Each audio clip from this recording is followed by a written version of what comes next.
Shalom, shalom, amados hermanos, amados Ajina, Hayot, que el Padre Eterno los guarde y los bendiga, amados, en este día de preparación, ¿verdad? Ahora hemos avanzado un poquito, ¿verdad? Antes de llegar a Shabbat, y qué verajá, ¿verdad? Qué bendición que Elohim, nuestro Padre Celestial, nos ha permitido, ¿verdad?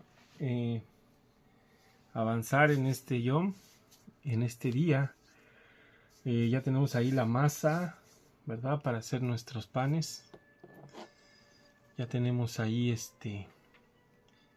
ya la comida, todo, ¿verdad? Para al ratito, ¿verdad? En la cena de Shabbat, empezar el Yom Kadosh, el día apartado, el día santo, ¿verdad? El día que Elohim apartó para nosotros, amados. Qué bendición, ¿verdad? Bueno, amados, vamos a continuar donde nos quedamos ayer, ¿verdad? Ya no quisimos ir al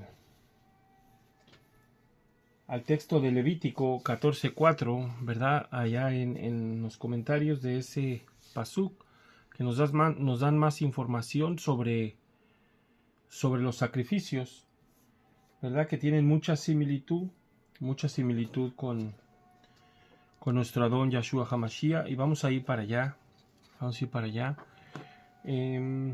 ¿verdad? Para terminar el pasuk 6, que no lo terminamos.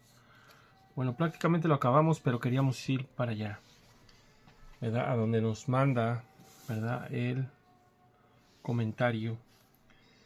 Vamos a ir para allá, para Levítico 4, y vamos a ver todo el contexto y la explicación, ¿verdad? Levítico 14:4, Vayikra 14:4. Amén. El Cohen Agadol, o el Kohanim, mandará tomar 2 avecillas vivas, limpias, madera de cedro, lana, carmesí e hisopo para el que ha de ser purificado. Así dice el texto, ¿verdad? El pasuk, el pasaje. Los rabinos reconocen que no conocen a fondo el significado del por qué se usan estos ingredientes para la purificación de Metzorá, o de la lepra, ¿verdad? Y es que son hukim, son mandamientos, ¿verdad? Para que me entiendan, son mandamientos que no sabemos la explicación que se dan, pero conociendo el carácter, ¿verdad?, de nuestro Abba, de nuestro Padre Celestial, vemos que muchos de estos mandamientos que no sabemos para qué son, pero que están ahí, son una protección, ¿verdad? Una protección que Él da, porque todos los mandamientos son para protegernos o para recordarnos el pecado. Entonces, esto nos debe de decir que simplemente hay que obedecerlos. Es la única, ¿verdad?, razón. Tenemos los tzitziyot, que son para recordarnos los mandamientos, ¿verdad? Pero también nos pudo haber dado una hoja, ¿verdad? O algo diferente, pero nos dio unos tzitziyot para recordar los mandamientos. Entonces también vemos que este tipo de mandamientos, vemos que tienen algo, ¿verdad?, especial, que no sabemos prácticamente para qué son, pero se puede decir que son mandamientos de protección, ¿verdad? Imagínense que va usted, ¿verdad? Voy a hablar de los tzitzit un poquito, que vas y se te atraviesa un pecado, pero traes tu tzitzit. Obviamente que ya no lo vas a hacer. ¿Por qué? Porque no te va a dejar el Rúa. Te va a recordar, los tzitzit que traes son para recordar los mandamientos. Entonces es como un stop, ¿verdad? Un párate, alto ahí. Recuerda que traes los tzitzit. No puedes pecar. No puedes, acuérdate del mandamiento, ¿verdad? Bueno, entonces vemos, ¿verdad? Que miren, ni los rabinos, ¿verdad? Ni los rabinos saben, ¿verdad? Que para qué se dan estos elementos. Pero obviamente tenían una señal profética, ¿verdad? En el futuro con nuestro Adón Yahshua HaMashiach. Y entonces por eso ellos no entienden esto, ¿verdad? Pero vamos a continuar, vamos a ver qué es lo que dice Rashi y en el Midrash lo que está escrito, ¿verdad? Dice Rashi y el Midrash asocian las aves con las palabras sueltas del Lashon Hara, ¿verdad? De, ¿verdad? Andar hablando mal de las personas, que el Metzorá o leproso habla por traer sobre sí la plaga del tzará, de la lepra. Sí, o sea, recordemos que por hablar de injuriosos o andar hablando mal de las personas se atraía la Metzorá o la lepra, ¿verdad? Por eso es la sonjará, las palabras maliciosas.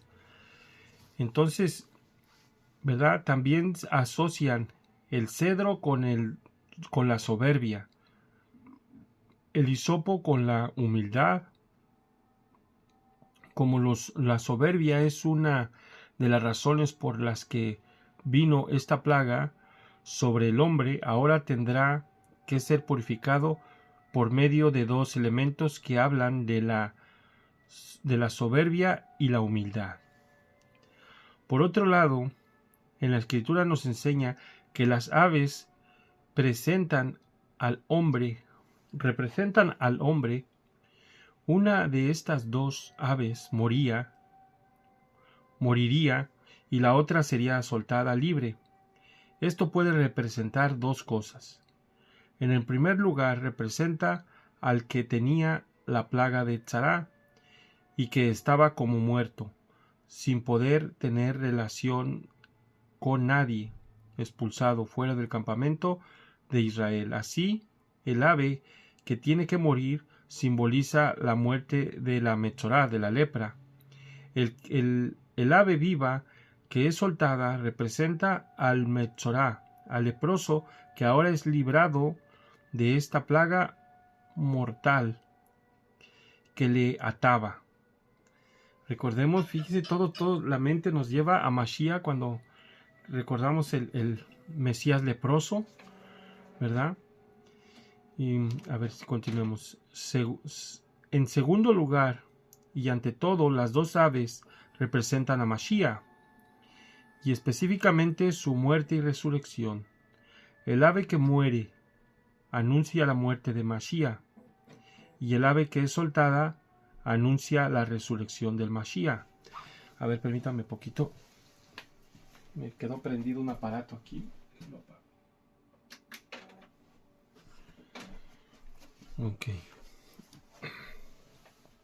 A ver, vamos a leerlo de nuevo. Esto está muy interesante.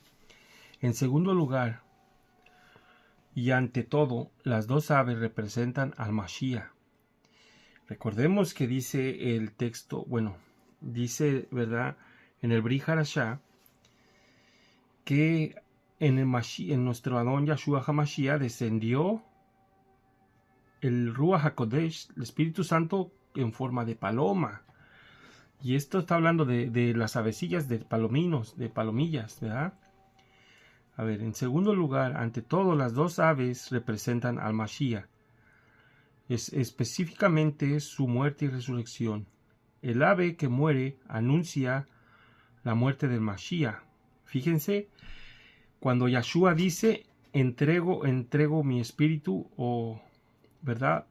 Entrego mi espíritu, está entregando el sacrificio del ave, ¿verdad? Y dice aquí, el ave que muere anuncia la muerte del Mashiach, y el ave que es soltada anuncia la resurrección del Mashiach. Amén. Todo el proceso de purificación de tzará, de la lepra, está relacionada con el Mashiach.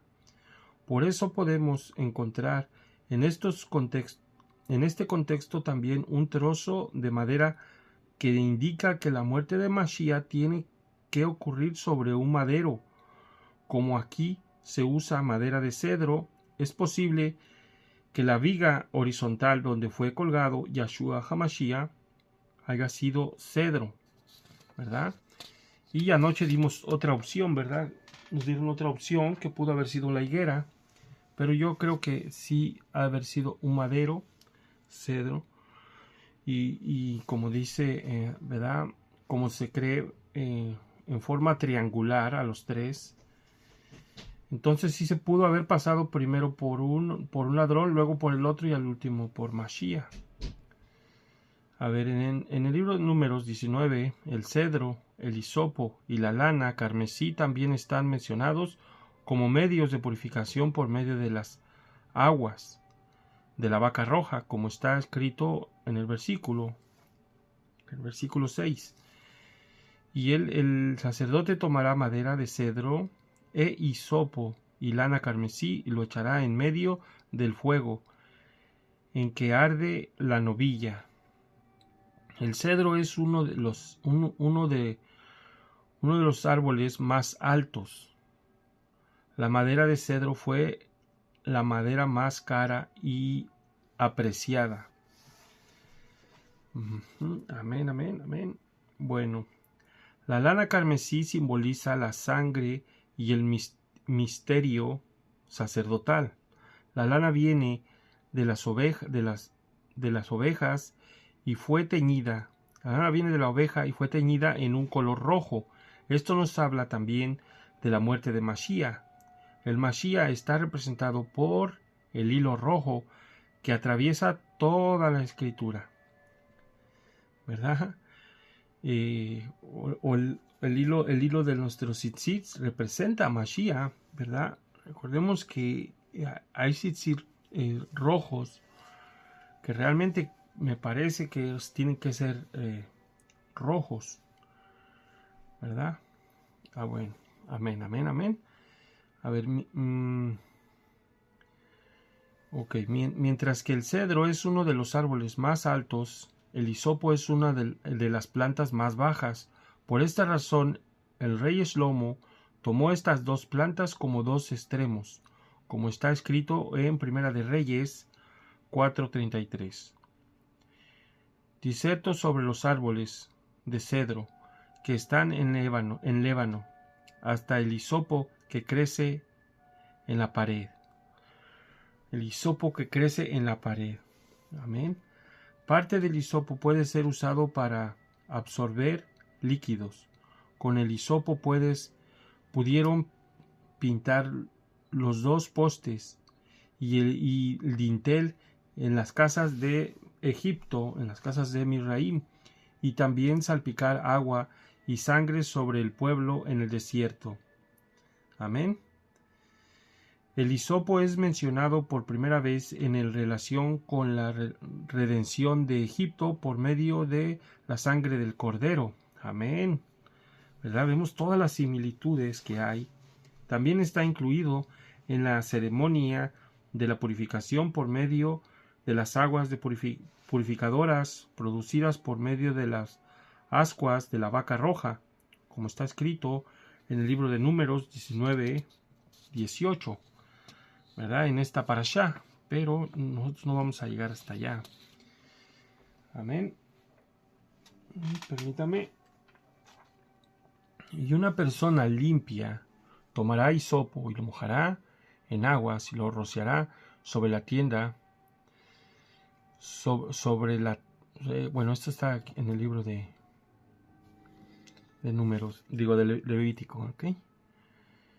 Dice, una persona limpia tomará hisopo y lo mojará en aguas, y lo rociará sobre la tienda y sobre todos los muebles, y sobre las personas que estuvieran allí, y sobre aquel que tocó el hueso o la muerte, o al que moría por causa de naturales, o la tumba. Pues esto es muy importante, pero lo vamos a ver más adelantito. Pero miren, que todo... cómo se contamina la nefesh, todo lo que atrae, ¿verdad? Todo lo que está mal ir al panteón, muy mal ir al panteón nada más, ir por ir. ¿Sí? Y cuando va uno hay que irse a purificar. A ver, aquí en el Tejilín, en el Salmo 51:7, bueno, ya lo leímos, ¿verdad? Lo que dijo David Amelech, el rey David: purifícame con hisopo y seré limpio, lávame y seré más blanco que la nieve. No cabe duda de que la purificación de la plaga de Tzará es la base para la oración de David Amelech, o rey David. En este salmo, en este Tejilín, después de su pecado con la mujer de Urías, él pide ser purificado con hisopo para así ser libre de la lepra del pecado. Ser más blanco que la nieve implica tener un estado de pureza superior al que tiene un hombre que está cubierto enteramente con la plaga de tzará, de lepra, de manera que se haya vuelto totalmente blanco, como está escrito en Levítico 13:13. Entonces, a ver, vamos a ir allí en Levítico 13:13, ¿verdad? Entonces, y esto es para llamar la atención, ¿ok? Porque a mí me ha llamado la atención esto. Entonces el sacerdote mirará, y he aquí, si la lepra ha cubierto todo su cuerpo, declarará limpio al que tiene la afección. Fíjese, o sea, como si ya la lepra cubrió todo tu cuerpo, te van a declarar limpio. A ver, y esto es lo que me llamaba la atención, pero ahorita vamos a ver la explicación. Se ha vuelto toda blanca y él es limpio. En Juan 19:29 está escrito: había allí una vasija llena de vinagre. Colocaron pues una esponja empapada de vinagre en una rama de hisopo y se la acercaron a la boca. Bueno, esto lo vimos un poquito ayer. Es muy significativo que el hisopo vuelve a la escena en relación con la muerte de Mashiach, el Yahshua, de nuestro Adón Yahshua. Esto nos enseña que la muerte de Mashiach está relacionada con el acto de purificación de la tzará, ¿verdad? Totalmente blanco. Yo creo que a esto se refiere cuando ya eres limpio total de todas las inmundicias del cuerpo, ¿verdad? Cuando nuestro Adón se volvió blanco, blanco como la nieve. A esto se refiere, ¿verdad? Prácticamente la tzará ya ahora sí que prácticamente estás para morir, te vuelve blanco, o sea que te limpia toda tu inmundicia con el dolor y todo eso, el sufrimiento. Es lo que podemos entender, ¿verdad? Pero bueno, entonces ahora sí vamos a pasar al Pasuk 7. Vamos a ir al Pasuk 7. 7 y 8. Vamos a leerle lectura para empezar. Amén, amén. Permítame, déjeme acomodar aquí porque tenemos que retroceder.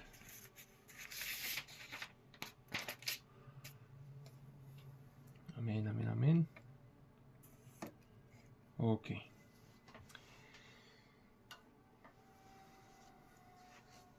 Siete y 8 vamos a leer. Y lavará sus ropas y lavará sus carnes en aguas. Después él puede volver al campamento. Tamé, inmundo estará el Cohen hasta el atardecer. Y el que la queme lavará sus ropas en aguas, y lavará sus carnes en aguas, y estará tamé inmundo hasta el atardecer. Amén. Amén, amén, amén. A ver, en este pasaje indica no solo que la gente que realizaba el servicio se contaminaba, sino también el que hace contaminación se extendía a sus vestimentas, ¿verdad? O sea que te contaminaba completamente, hasta las vestimentas se contaminaban, ¿verdad? Sumergir y lavar, esta palabra es la que se va a analizar, sumergir y lavar, perdón. Y lavará sus ropas y lavará sus carnes en aguas. Sí, está... A ver, acá lo tenemos en la Torá. Vamos a leerlo en la Torá para analizar esto. Pasuk 7.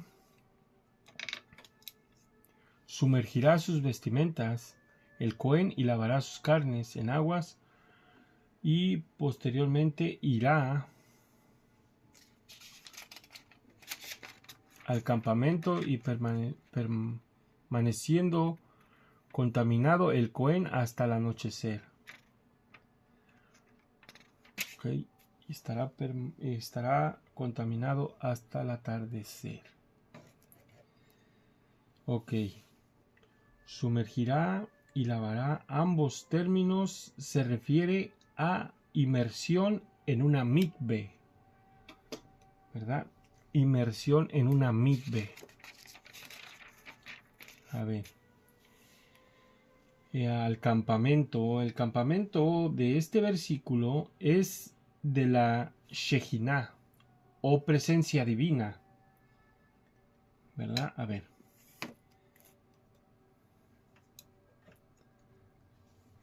Es decir, el patio del tabernáculo el patio del tabernáculo, perdón. Ok, lo voy a leer de nuevo. El campamento de este versículo es el de la Shejinah o presencia divina, es decir, el patio del tabernáculo. No puede referirse ni al campamento israelita ni al levítico, porque quien sufre una contaminación común no está impedido de ingresar a tales áreas. El Cohen se sumerge a sí mismo a sus vestimentas, con lo cual la contaminación desaparece cuando cae la noche. Amén, amén, amén.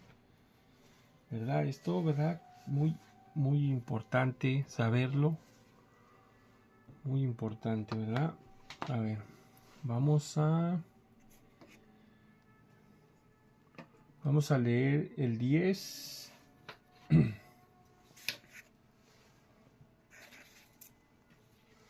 El 9, el 10 y el 11. Amén. Y recogerá un hombre tajor, un hombre puro, un hombre limpio, las cenizas de la paraá, de la novilla, y las pondrá fuera del campamento en un lugar limpio, y serán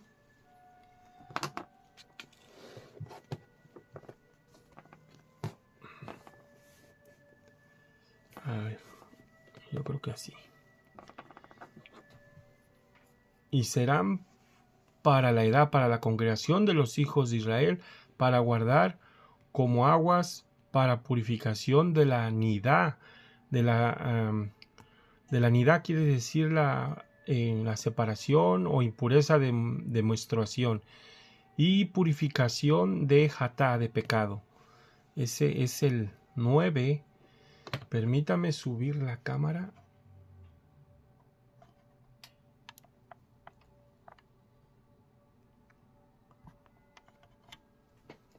A ver qué tal quedó ahí. Ahí está, perfecto. A ver.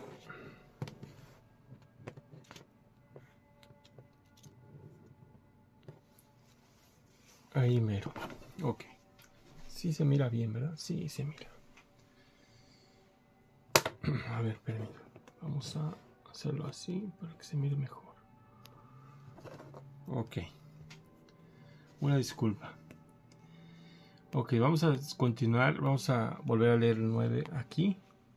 Para la congregación de los hijos de Israel, para guardar como aguas, para la purificación de la nidá, de la separación de impureza menstrual, y purificación de la jatá, de pecado.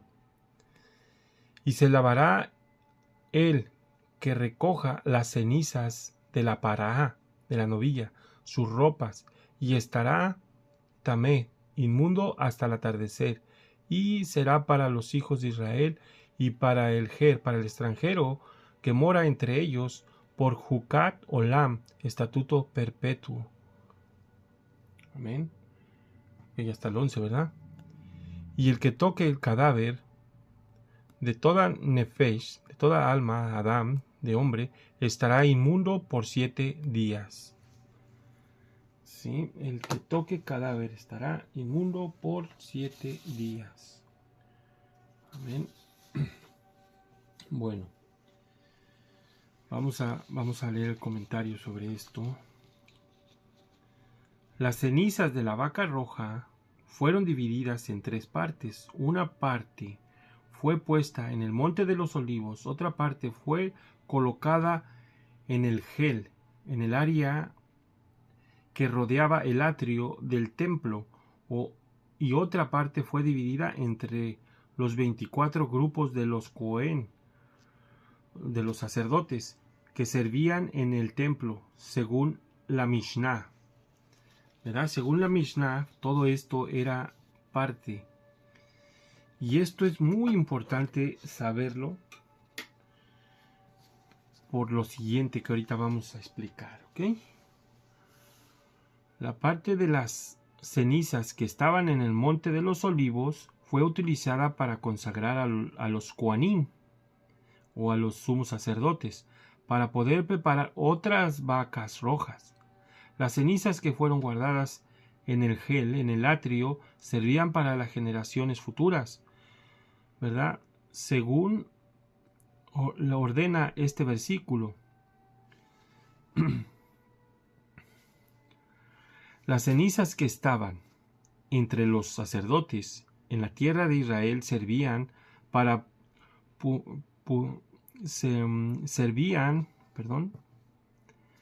servían para que pudieran purificarse los hijos de Israel que estaban en las demás ciudades. Amén, amén, amén. Miren, estoy teniendo, a ver, se me descontrola el renglón porque traigo lentes nuevos y no apenas me estoy acostumbrando. ¿Verdad? Esto es muy importante lo que acabamos de leer. Hasta me dan ganas de leerlo de nuevo para que, ¿verdad? Lo asimilen. Porque fíjense que acabo de ver algo que yo no había visto. Y miren, las cenizas lo voy a leer de nuevo, amados. Las cenizas de la vaca roja fueron divididas en 3 partes. Una parte fue puesta en el monte de los olivos. Otra parte fue colocada en el gel, en el atrio de alrededor, en el área que rodeaba el atrio del templo, y otra parte fue dividida entre los 24 grupos de los Kohanim, de los sacerdotes que servían en el templo, ¿verdad? Entonces, ¿verdad? Esto porque nos va a decir algo, esto cuando Yahshua convierte el agua en vino. Esto tiene mucho que ver, ¿verdad? En el libro de Juan, en el libro de Yohanan, San Juan 2:1-12, dice: al tercer día se celebró una boda en Catné de Galil, ¿verdad? Bueno, estoy leyendo una versión revisada, ¿verdad? Por eso se oye diferente. Pero usted puede ir a su contexto si tiene una Reina Valera. Dice: al tercer día se celebró una boda en Cana de Galil, y estaba allí la madre de Yahshua, y también Yahshua fue invitado con sus discípulos. A la boda, cuando se acabó el vino, la madre de Yahshua le dice: no tienen vino. Y Yahshua le dice: mujer, ¿qué tengo yo que ver contigo? Todavía no ha llegado mi hora. Su madre dice a los que servían: haced todo lo que él os diga.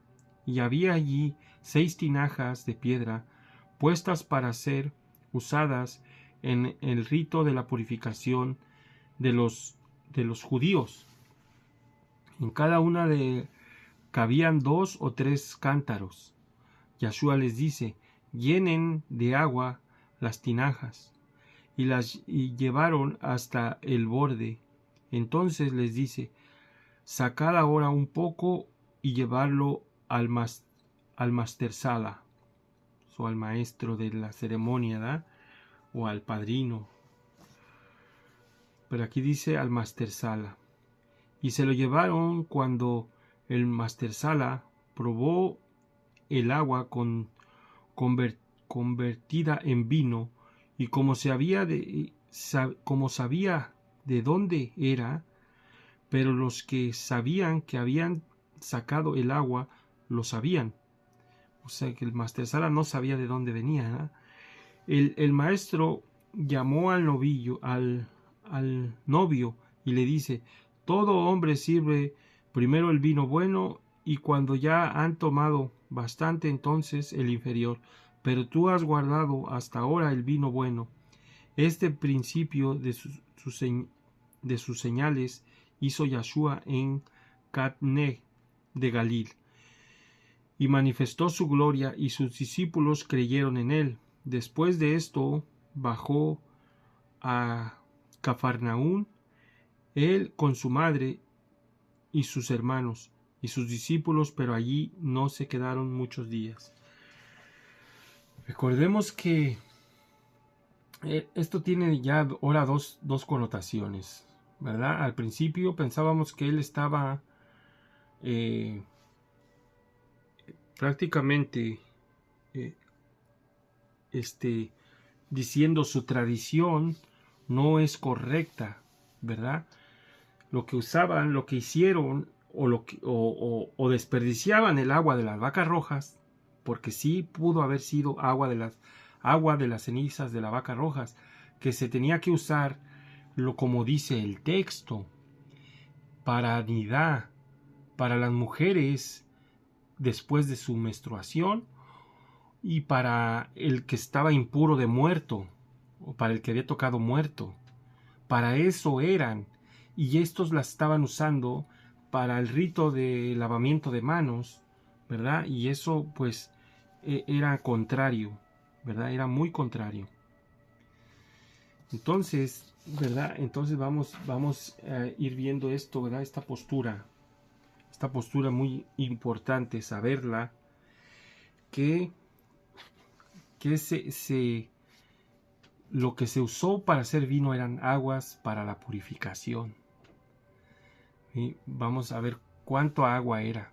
Las 6 tinajas que fueron usadas por el maestro para transformar agua en vino eran las que normalmente se usaban para la purificación de los judíos que habían estado en contacto con algún cadáver. Pero recordemos que no era nada más para eso, las usaban para todo tipo de ritos. Las cenizas de la vaca roja fueron mezcladas con muchas agua. Cada tinaja contenía 2 o 3 cántaros. Un cántaro equivale a unos 40 litros de agua. Así que con las 6 tinajas llenas de agua hubo una transformación de unos 600 litros de agua en vino. Se ve que la boda se hizo en la casa de algún cohen, de algún sacerdote, ¿verdad? Entonces esta boda era en la casa de un sacerdote. Y para entrar en contexto, ¿verdad? Vamos a ir a donde, ¿verdad? Se usaban estas aguas. Prácticamente se estaban desperdiciando aguas tan sagradas, aguas tan puras, aguas que limpiaban la impurificación, ¿verdad? Del contacto con muerto, y la nidad se usaban para el rito de los fariseos, ¿verdad? Que se habían ya inventado, ¿verdad? Como está allí en el Evangelio de Marcos, de Mordejai, ¿verdad? Dice allí en el versículo 7 del 3 al 4, ¿verdad? Se describe la tradición de los fariseos y los judíos, ¿verdad? De lavarse las manos ritualmente antes de comer. La escritura dice que si muchas veces no se lavan las manos, no comen. Esta práctica era una tradición de los ancianos, no un mandamiento de la ley de Dios. Y aquí le ponen, ¿verdad? Lo saqué del Google. Prácticamente nos da una postura cristiana, ¿verdad? Porque aquí dice: no un mandamiento de la ley mosaica. Y bueno, pues no es ley mosaica, es la ley divina, es la ley de Elohim, la ley de Dios. En resumen, el pasaje de Marcos describe una tradición judía, una tradición rabínica sobre el lavado de manos antes de comer, no una prohibición divina de comer sin lavarse las manos, ¿verdad? Esto, para que lo tengamos en contexto, que Mashiach, ¿verdad?, les está diciendo, esta alajá no es correcta. Este milagro del vino es para que se den cuenta que él está aboliendo las tradiciones que le habían agregado a los mandamientos. Y esto es lo que muchos de sus milagros hacen, ¿verdad? Pero en esta ocasión nomás estamos hablando de este. Específicamente, ahora tenemos en cuenta que la casa donde se realizó esta boda era de un Cohen, ¿sí? Pero hacer el rito de lavamiento de manos con estas aguas, yo pienso que era un desperdicio, teniendo en cuenta que en todo el tiempo ha habido nada más 9 vacas rojas, vacas mermejas, ¿verdad? Prácticamente se estaba desperdiciando el agua. El agua que prácticamente ya ahora en contexto nos damos cuenta que era muy necesaria para las ishas, para las mujeres. Imagínense, o sea, esto era un desperdicio total cuando usar el agua para el rito del lavamiento de manos. Y esto es exagerado, ¿eh? Que tocaban aquí y ya se lavaban las manos otra vez. Tocaban allá y se volvían a lavar las manos. ¿Por qué? Porque sentían que se contaminaban. Amén, amén. Ok, pasemos al 12. Al 12. Permítame, déjeme acomodar acá de este lado la lupa. Porque aunque tengo lentes nuevos, de todas maneras se ocupa. Las letras están muy chiquitas de la Torah que tenemos de este lado. Ok.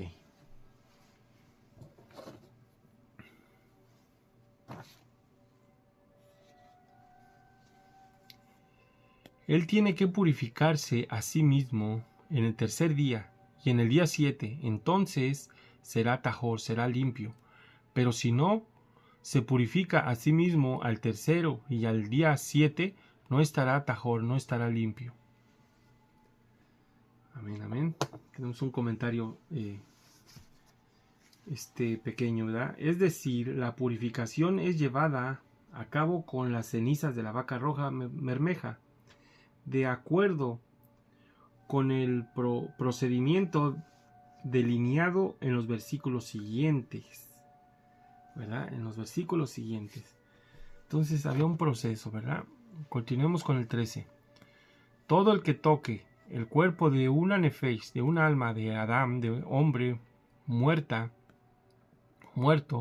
y no se purifica a sí mismo, el Mishkan, la morada de Yahweh, ha profanado. Será cortado esa nefesh de Israel, porque las aguas de la nidá de la purificación no roció sobre él.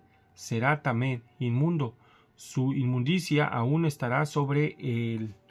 ¿Verdad? Es importante ahora nosotros que estamos en la diáspora ir a hacer purificación cuando vamos a un velorio de algún familiar.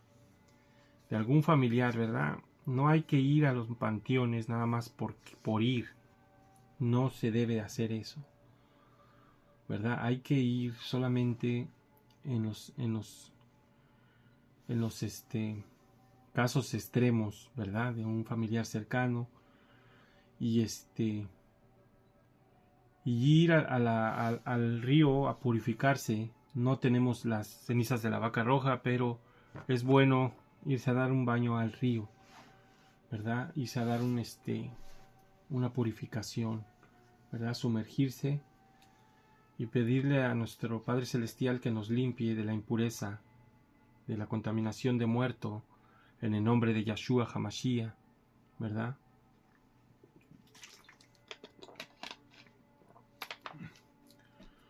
Amén, amén, amén.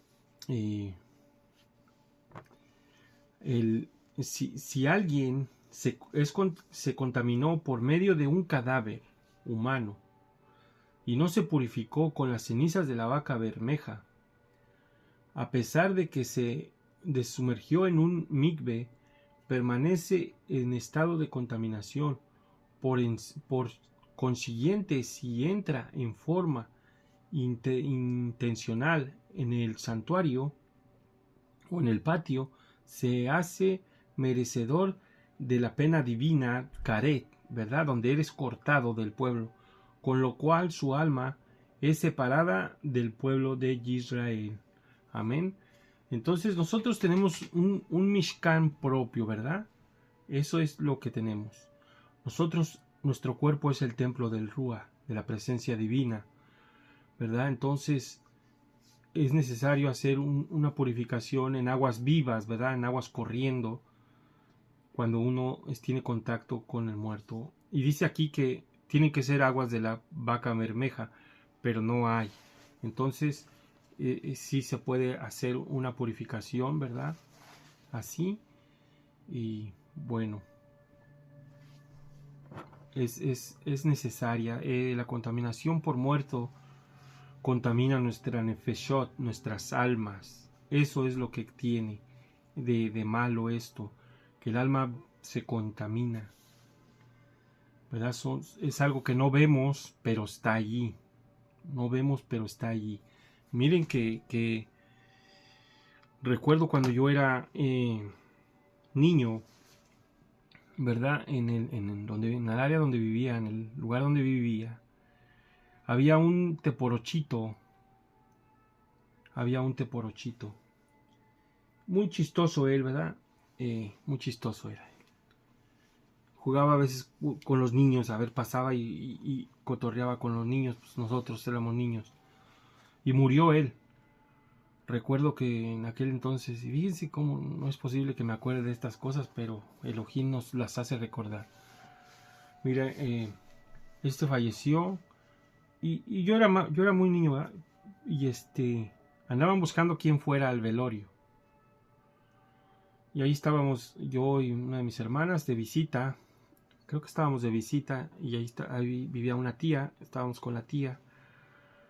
Y fueron a tocarnos para ver si mi hermana iba al velorio, ¿verdad? Y dice mi tía, dice, no vayas. Además dice, tienes una cortada en la rodilla.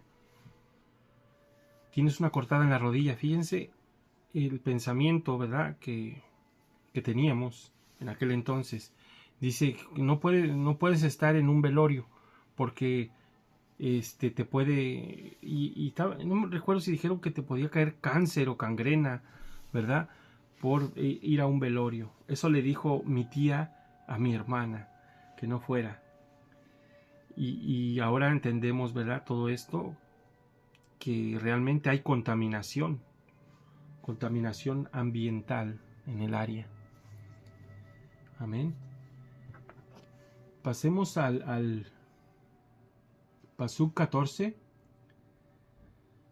Pasuk 14, ¿verdad? Sí, nos quedamos ahí. Esta es la Torá. Esta es la instrucción, o esta es la ley. Es importante ya empezar a discernir que dice, esta es la ley, porque hay muchas leyes, ¿verdad? Dice, esta es la Torá, esta es la ley. Cuando un hombre muere en una tienda, todos los que entren en la tienda y todo en la tienda estará inmundo por 7 días. Perdón.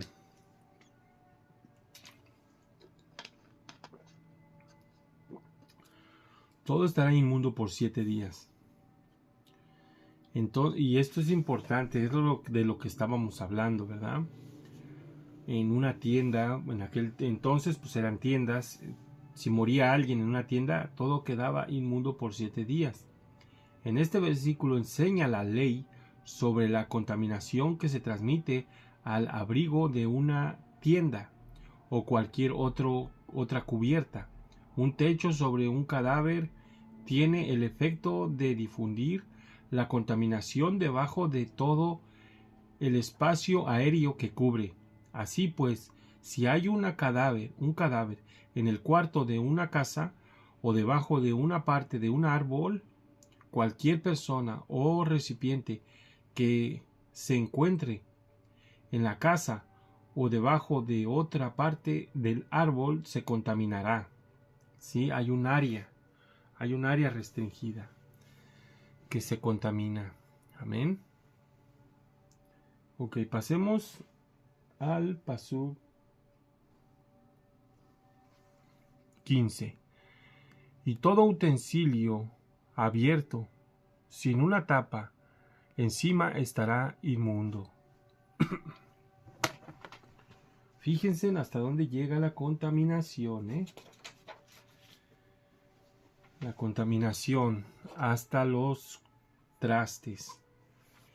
El tema de este versículo es un recipiente de barro, recipiente del cual la Torá ha señalado o ha enseñado que se puede contaminar solo si una sustancia contaminada entra en su interior. ¿Verdad? Como está allí en el libro de Vayikra 11:33. Permítame. El mismo principio aplica si el recipiente está bajo un techo de un cadáver, obvio, ¿verdad? Porque en tal caso el espacio aéreo contaminado está en el interior del recipiente, mas si el recipiente tiene una cubierta sellada, lo que aislaría su interior de entrar en contacto con el aire contaminado, no puede contraer contaminación. No obstante, los recipientes de madera o de metal se contaminarían independientemente de que estén cubiertos o no, puesto que pueden ser contaminados desde el exterior. Amén. Entonces, ¿verdad? Vemos esto, ¿verdad? Que había una contaminación ambiental por el cadáver de un muerto.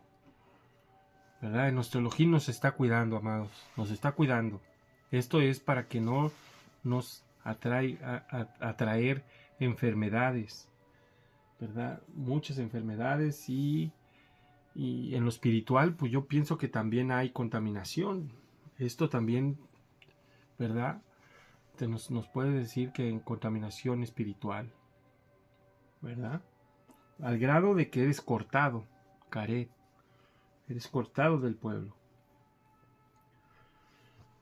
Entonces vamos a... Y fíjense que vimos, ¿verdad? Que todo está relacionado también con la lepra, con Mashiach, con la contaminación de todo esto. Y entonces vemos en la historia de Naamán, ¿verdad? En el libro de los Reyes, si mal no recuerdo. Bueno, Naamán, yo creo que sí lo recuerdan, que hizo purificación, le dijo Elisha, ¿verdad? El que había sido discípulo de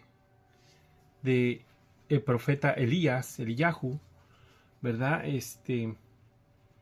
Le dijo que se sumergiera en el Éufrates 7 veces, ¿verdad? Y quedó limpio.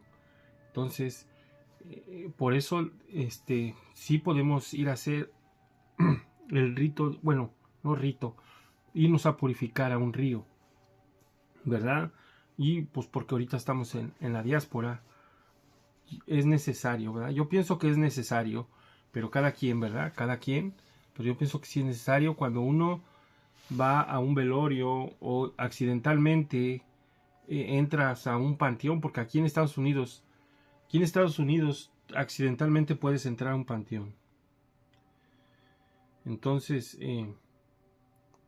sí es necesario, ¿verdad? Ir a hacer purificación. Amén. Y ya casi acabamos, amados. ¿Qué tiempo vamos? Bueno, ya casi acabamos. Y todo el que toque en el campo abierto un muerto a espada, un muerto a espada, o un cadáver, o un hueso de un Adán, o una sepultura, será tamed por 7 días, ¿verdad? por 7 días. El Pasuk 16, ¿verdad? Prácticamente creo que lo expliqué antes. Pero bueno, es que todo se trata de lo mismo, ¿verdad? De la purificación, de la impurificación de muerto. Amén, amén. Miren, no solo el contacto físico con un cadáver produce impureza ritual de primer grado, sino también por tocar huesos humanos, aunque sean huesos viejos, o pisar sobre una tumba. Esta es la razón por la que se blanqueaban los sepulcros, para que nadie los pisara y quedaran impuros innecesariamente. Ese tipo de impureza ritual no es alimentada, al menos que uno pase, perdón, no es eliminada.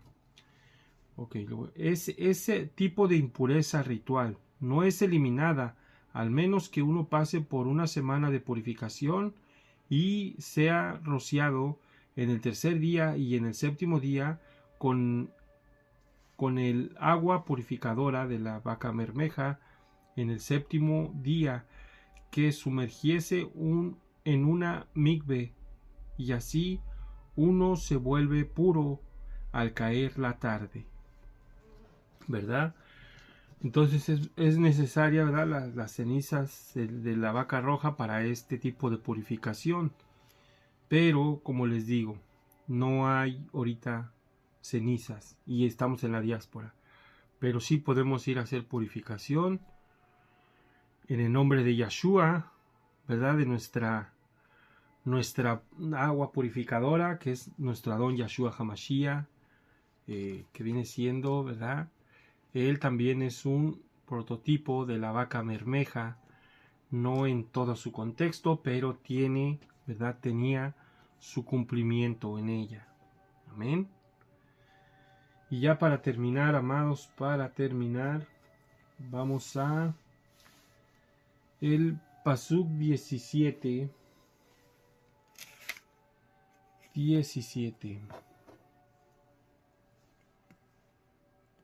Y será tomado por un tamé, por un inmundo, y será tomado por un tamé, por un inmundo las cenizas del animal quemado para purificación de pecado, y la pondrás sobre el Maim Hayim, sobre aguas vivientes, en un recipiente, ¿verdad? En un recipiente. Entonces vemos por eso las aguas que tenían en las bodas de Canaán, ¿verdad?, estaban en un recipiente. Amén. Para que el agua pueda ser viva, tiene que venir de un manantial natural, de una fuente natural, ¿verdad?, de que brote o de la lluvia, o una fuente subterránea.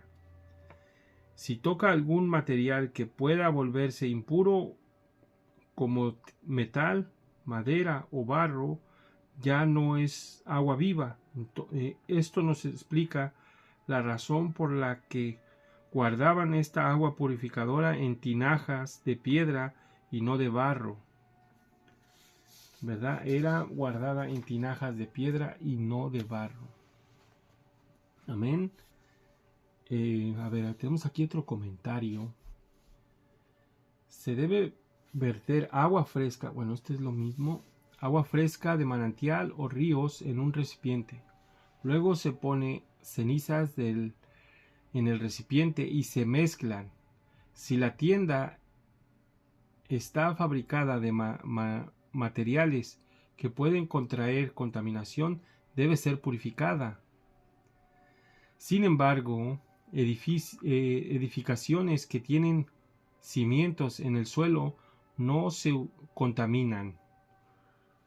Un hombre ritualmente puro arroja algo de agua con cenizas sobre las personas o recipiente contaminados en los días tercero y séptimo, después de lo cual la persona y el recipiente son sumergidos en una mikve, lo que concluye en el proceso de purificación. Aunque el versículo 20 no lo leemos, ¿verdad? Repite la ley del versículo 13 en el sentido de que quien entra al santuario en el estado de contaminación merece karet. Rashi, o sea, es cortado del pueblo. Comenta que el primer versículo se refiere al tabernáculo y el segundo al templo. Amén, amén, amén, aleluya. Amén, aleluya, bendito sea nuestro Elohim, amados, bendito sea Él, que nos permite venir en este Yom Shishi, en este día 6, donde esperamos la caída del Shemesh, la caída del sol, para que venga el Yom Kadosh, el día apartado, el día más santo de la Shavua, de la semana, para, ¿verdad?, estar en intimidad con nuestro Padre Celestial. Amén. Esperemos que se suba este vídeo y, ¿verdad? Y ya mañana tenemos todo el día de Shabbat para estudiar, ¿verdad? Para estudiar. Amén, aleluya. No creo que la siguiente semana pueda hacer lo mismo, ¿verdad? Pero vamos a tratar. Vamos a tratar de hacerlo así. Y si se puede unos días más antes, ¿verdad? Para que tengan más este conocimiento en el día de Shabbat, cuando estudiamos toda la porción entera, ¿verdad? Amén. Amados, que el Padre Eterno los guarde, que el Padre Eterno los bendiga y que el Padre Eterno les conceda Shalom en el nombre de nuestro Adón, Yahshua HaMashiach. Amén, amén, aleluya. Y que tengan un Shabbat Shalom, amados. Les deseo, ¿verdad?, al caer el Shemesh. Amén.